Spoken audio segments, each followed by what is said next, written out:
মুক্ত বাংলাদেশ গড়ার প্রধানমন্ত্রী শেখ হাসিনার ঘোষণা বাস্তবায়নে সংশ্লিষ্ট মন্ত্রণালয়গুলোকে নিয়ে একসাথে কাজ করবে স্বাস্থ্য মন্ত্রণালয়।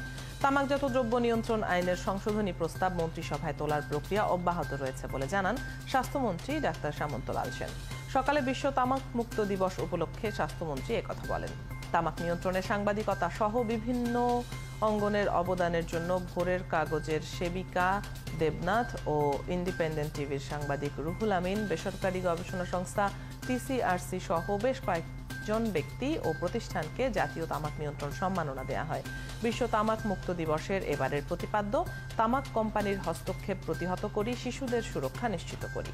এ কারণেই তামাক নিয়ন্ত্রণ আইনের সংশোধনীতে স্কুল কলেজ সহ প্রতিষ্ঠান ও খেলার মাঠের 100 গজের মধ্যে বিড়ি, সিগারেট, জর্দাগুল বিক্রি নিষেধের করা সহ যত্রতত্র তামাক বিক্রয় বন্ধের উদ্যোগ নেওয়া হয়েছে। 40 সালে এবং একজন দেশের প্রধানমন্ত্রীর এরকম কমিটমেন্ট অন্য কোনো দেশের প্রধানমন্ত্রী করছেন কিনা আমার জানা নাই। এটা শুধু এক স্বাস্থ্য মন্ত্রণালয়ের পক্ষে সম্ভব না, এটা সবাই অন্যান্য মন্ত্রী, কৃষি মন্ত্রণালয় আছে, বাণিজ্য মন্ত্রণালয় আছে, সবাইকে মিলেমিশে আমাদেরকে কাজ করতে হবে এবং উদ্যোগটা স্বাস্থ্য মন্ত্রণালয়কে নিতে হবে। আমি মন্ত্রী হওয়ার পরেই প্রথম আজকে বিশ্ব তামাক মুক্ত দিবস। আমি আশা করি যে আমি চেষ্টা করব আমি সব মন্ত্রণালয়কে এক করে মাননীয় প্রধানমন্ত্রীর টার্গেটটাকে যেন আমরা বাস্তবায়ন করতে পারি।